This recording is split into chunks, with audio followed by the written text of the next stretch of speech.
তোই বলতে থাকবো, ঠিক আছে? কিন্তু আমি এটুকু বলতে পারি যে গত এক সপ্তাহ ধরে মানে বিসাইড মাই রেগুলার জব, যেখানে আমি একটা হাইয়েস্ট লেভেলে এমএনসিতে চাকরি করছি এবং সেখানে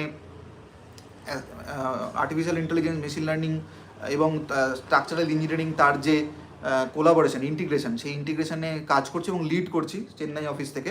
সেইটার পরে আমি তোমাদের জন্য এই পুরোটা তৈরি করেছি। আমি নাই করতে পারতাম, ঠিক আছে? এমএসসির মক টেস্ট সিরিজ সত্যি কথা বলতে আমি নাই তৈরি করতে পারতাম। আমার একটাই খালি যেটা মনে হচ্ছিলো সেটা হচ্ছে এমএসসি খুব স্ট্যান্ডার্ড কোয়ালিটি কোশ্চেন করে, পিএসসি ক্ষেত্রেও তাই। পিএসসি খুব সুন্দর কোশ্চেন করবে, পিএসসি পরিষ্কার বলে দিয়েছে যে তোমরা ভাবতেও পারছো না যে কী লেভেলে কোশ্চেন হবে, ঠিক আছে? আমি বলে দিলাম, জাস্ট আমি মেসেঞ্জারে কাজ করছি, আমি বলে রাখলাম। ফলে সেই জায়গাটাকে আমি একটু ক্যাপচার করার চেষ্টা করছি। আদারওয়াইজ আমার এই কোর্সটাও আমার লঞ্চ করার কোনো মানে ছিল না, ঠিক আছে?